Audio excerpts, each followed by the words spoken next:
Hello, and thanks for coming along to And We Have an Office Dog, the digital agency podcast where we're talking to the people behind the agency, the service providers, coaches, and mentors to discuss what it's like working with you, the agency leader. With your host, Chris Simmons, the Agency Accelerator, talking to a different agency growth partner in each episode. What they love about working with you, what they wish you knew. All will be revealed. Okay, so let us begin. Over to you, Chris. Thanks, voiceover guy. Thank you very much. And on this podcast today, I'm really pleased to have one of our agency advisors, Alpa, with us today. How are you doing? I'm very well. Thank you for having me, Chris. You're very welcome for coming on. To be honest, I'm nervous about how this one's going to go. Not because you are bad at what you do, not because I'm bad at what I do, but because when we get talking, we keep talking, and we laugh more than we talk. So hopefully, we get through this. We'll do our best, won't we, Alpa? We're going to give it our best, Chris. I promise. It's serious today. Serious. Serious. Right. On. Done. Serious face. Everyone, this is going to be really boring now. So first and foremost, Alpa, give us a little bit of a mini sort of CV. Who are you? What is it that you do? Where have you come from? What's your backstory, mate? Right. Well, my backstory, first of all, is I'm a political refugee. So that's quite an interesting one. So my father was the equivalent of Richard Branson in Nairobi, in Kenya. And when Idi Amin in the 70s started to kick out the Asians, President Kenyatta's first cousin decided he was going to go after my father's business. So hired contract killers, assassins. Anyway, the long and short of it is, after a lot of time, I was 6 months old, after a period of difficulty, we negotiated, or my dad's lawyer negotiated, his safety and get the assassins called off. And from there, he gave them the business, which was worth millions. And then the Kenyan government revoked our citizenship. So we were... I mean, agency stuff, how the hell does that factor into that? Bloody hell. Well, that's my background. Where your entrepreneurial side comes in, right? Definitely. What's really interesting is being an Asian girl growing up in the 80s with a very traditional family. I was never meant to be the entrepreneurial one. It was my two elder brothers who were supposed to be the entrepreneurial one. But it turns out that all of that killer instinct that my dad had to grow a massive business, he passed on to me. And not my two brothers, which is really weird because they had the better education, the better opportunities, the better everything. I was a girl, so I was groomed for marriage and to be someone's wife. So that killer instinct was never killed off. And I think if you're entrepreneurial, you will always find a way, regardless of, what paths are in front of you. And I think, you've got to find that instinct from somewhere sometimes, and that's something that I was lucky enough to have, maybe. And fast forwarding somewhat into your actual entrepreneurial career, into your actual work life, what history have you got? I know that you literally ran an agency. So what's the story there? What was the agency all about? Okay, so before I started the agency, I was very senior in marketing. Particularly, I became a marketing director. I've worked across big enterprise technology companies. Then when the dot-com bubble burst in 2001, there was a mass exodus of everyone, of which I was one of those casualties.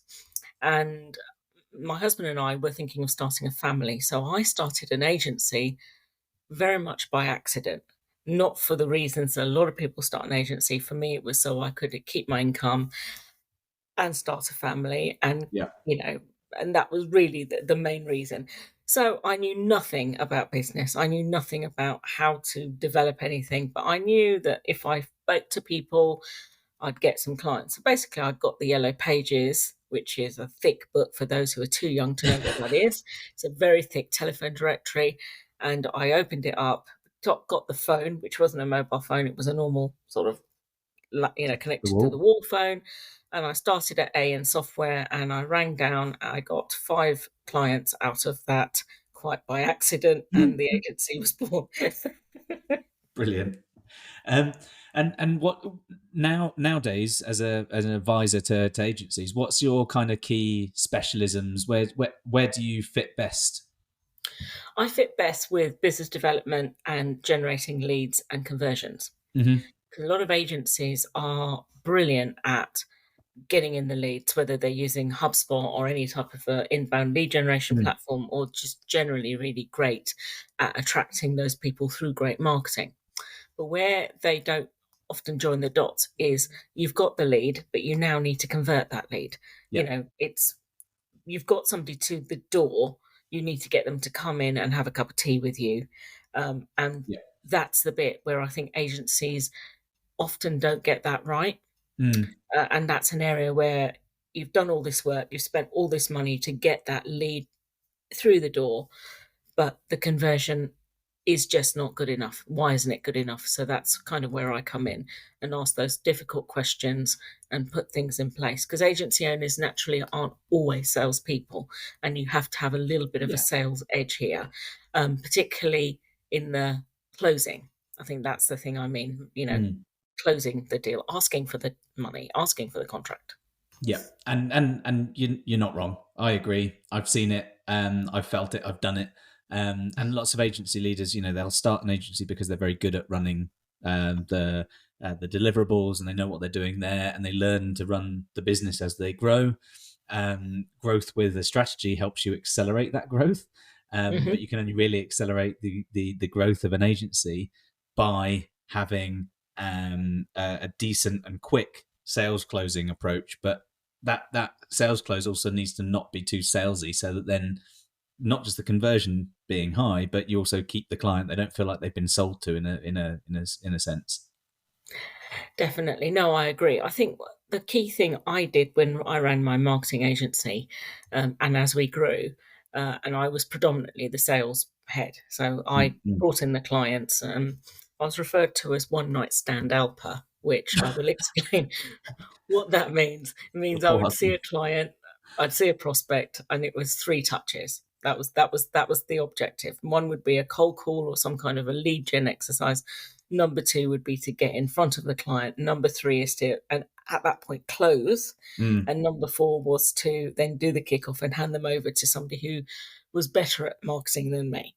right. Okay, so that was a member of my team. So once I'd done that final bit, the client said to me, I could see you wanting to run out the door faster than anything. I felt abused. I'd seen you for a few times, and then you disappeared, and then this new person was meant to look after me, and I only ever saw you at Christmas when you decided that you were going to buy me Christmas lunch or something. But that is where I think it's separating. Sometimes you sometimes might need a good salesperson Mm, to do that initial bit, mm, because they can then focus just on that. Because if you are closing the sale and then trying to deliver on that work, it can be quite tricky. Now, I understand not everyone can do that, and that's where you get the feast and famine mm, situation. So if when you are of a certain size, you can get a business development person in who understands marketing at a high enough level to be able to sell the services, let them do that bit, and then when the client comes in, you actually do the fun bit. yeah. And that's kind of where I got my agency. But I understand it's tough, if you're small, to do that. So it's just finding that balance. Absolutely. Hey, voiceover guy here. Me again. Minty Digital increased its net profits by 54% within 6 months with the OMG Accelerator program. Check out omg.center/info. Sorry, Chris. Keep going. Bit rude. That was a bit rude. I was mid-flow. Interruption. You were mid-flow there. Bloody hell. So, crikey. So, Alpa, what is it that you love most about working with agencies? I love the energy, and I love Mm, the dynamism of them. There's a buzz, yeah. yeah, and I love that buzz. Because, and it's also a much younger crew, so that makes me feel young as well. So but that's a personal thing. Yeah. The fun bit is the buzz and going in and seeing these creatives come up with all sorts of things. You think, where did that come from? Yeah. And I'm in awe constantly of some of the creativity, and I'm just like, I'd never thought that in a million years. So There's, how they think it's not the same as most folk.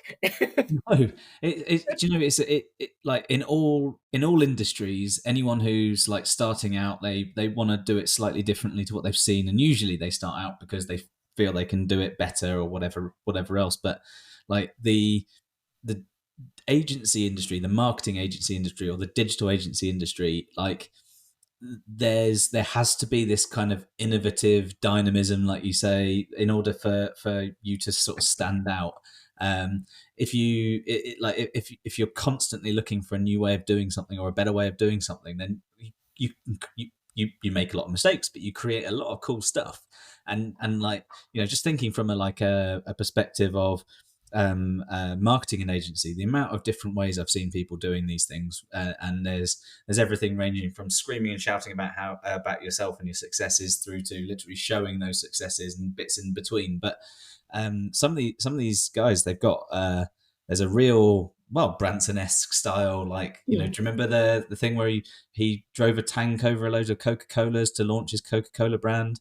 Like, that was weird, but it kind of worked until, you know, the drink didn't sell. But it kind of worked. It was like that. You see a lot of this kind of random thoughts that turn into really cool executions. No, definitely. And I think the other thing is there's a lot of retro stuff that I'm seeing coming back in. So when I was running a sort of, you know, doing some of the sales and lead gen type stuff. So the thing is, we live in the digital world. So sometimes if an agency can do something retro style, so what I mean is like a 3D mailer. So someone sent me a letter in the post and they'd stuck a Wrigley spearmint gum, you know, the stick of gum on it. And the fact that I'm talking to you about this letter that I got 18 months ago, Yeah. right, shows you that it isn't just about being innovative, I think, in the digital. Go back, look at how it was done in the 80s, in the 70s, because there's things there that are forgotten, but actually when you bring them back in, they bring a smile on someone's face. And that is half the battle, I think, of getting somebody to read something. And then when you follow that up with a phone call, just think the fun the person had. I'm phoning because I sent her a stick of Wrigley's gum. The receptionist does not know what to do with that, and the chances are you'll be put through. It And the immediately gets person on the other end, escalated up, doesn't it?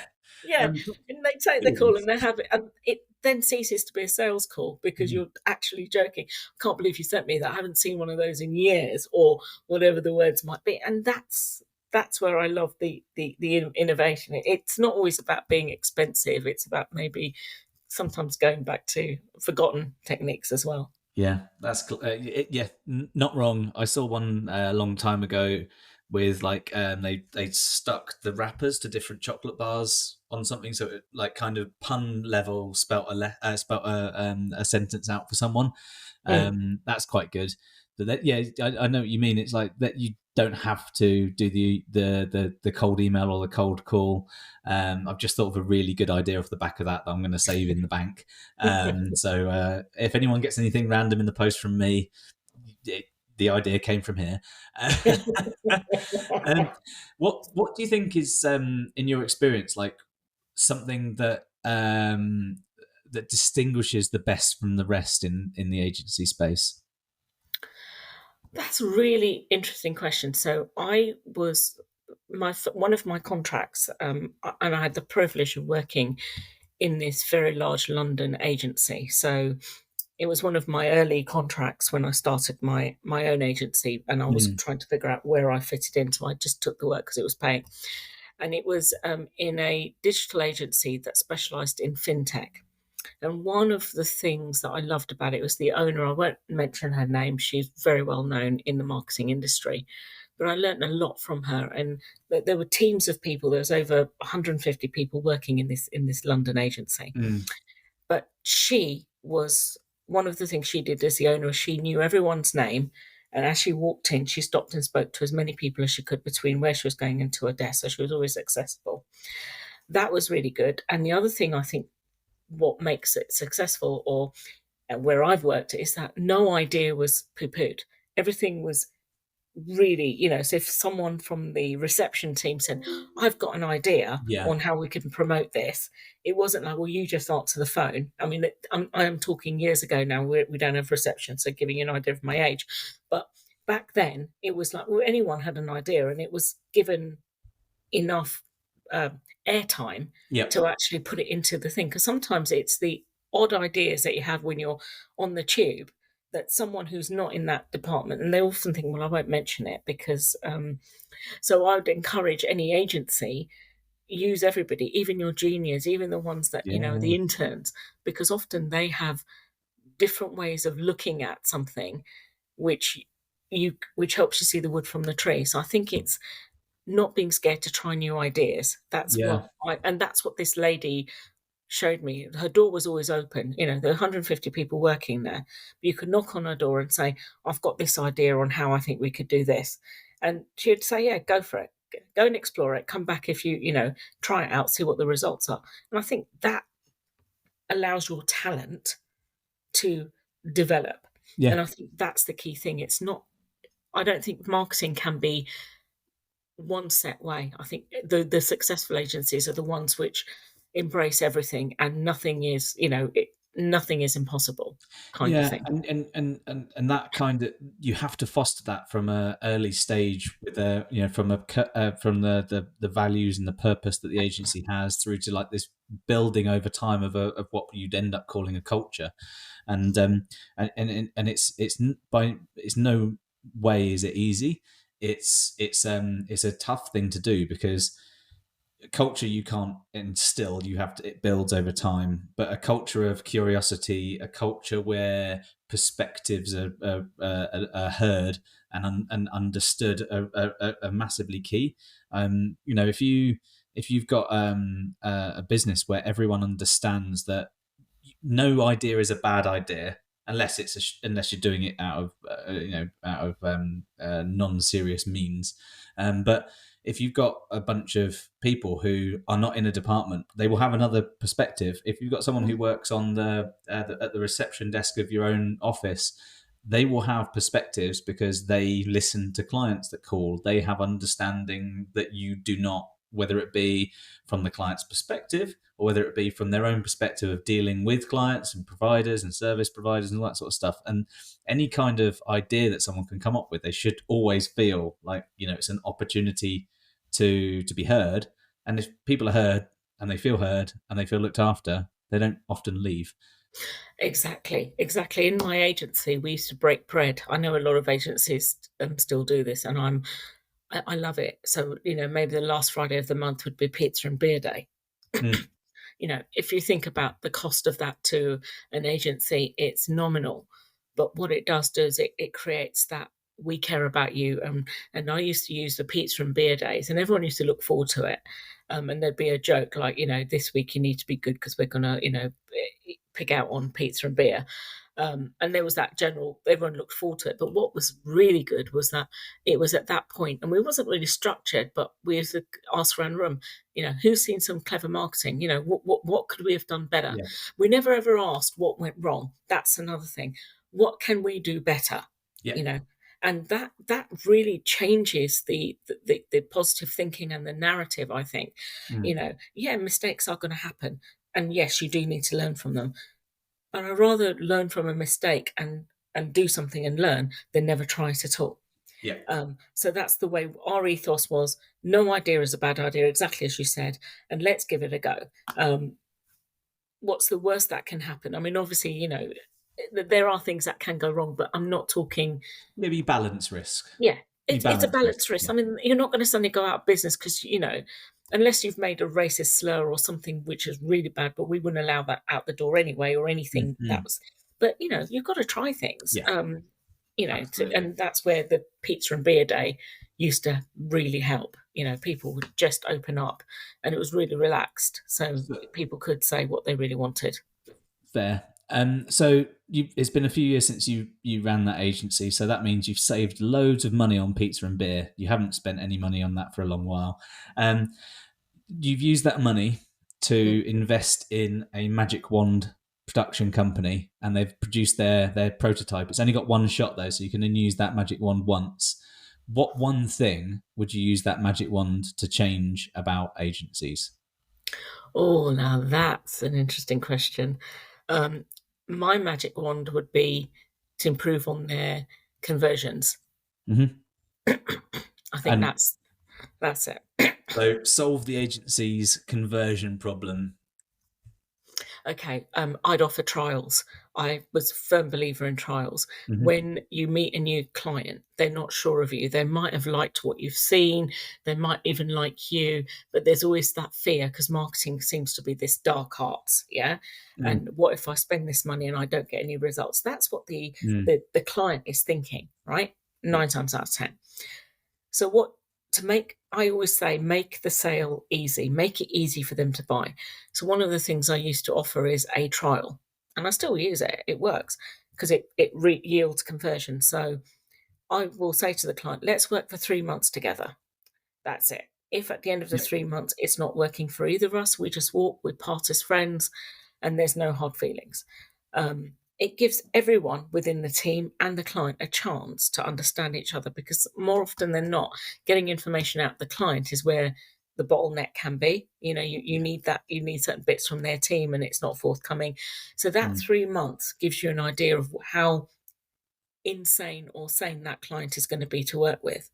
And then at that point, you make a decision. If you know the writing's on the wall and you'll know within 6 to 8 weeks of working with that client that this client's going to be impossible to work for long term, you then have that choice. And I think that's the other bit of the question is don't be scared to walk away from a client, because sometimes the amount of time they take and suck out of your team can be better invested elsewhere.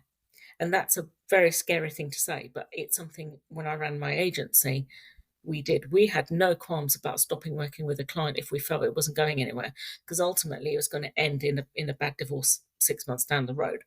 And it's my agency's name at that time that would have been badmouthed. I'd much rather pull the plaster off now, no matter how painful it might be financially, because in the longer term, those right clients will stay and they'll stick. Yeah. So in lieu of a magic wand for your agency, try where you can things like trials, or at the very least some kind of de-risking factor for a potential client on both sides. I think that's probably a nice thing to end the podcast on there, because definitely. I think it's quite an important thing to take away, that either trials, depending on the service, trials or a guarantee factor or a something which allows the client to de-risk themselves is quite important. Thanks so much for coming on the podcast, Alpa. It's been lovely talking to you. I'm glad that we actually, we laughed a bit, but not as much as we have done in the past, which I think is probably a good thing for everyone who's listening. Yeah, believe Chris when he says that. We would have gone off on all sorts of tangents. I think we've been very good. I think what we have to do, Chris, is go for a beer later and actually rectify that, because I'm quite uncomfortable. I'm quite uncomfortable with being this professional with you. It just feels wrong.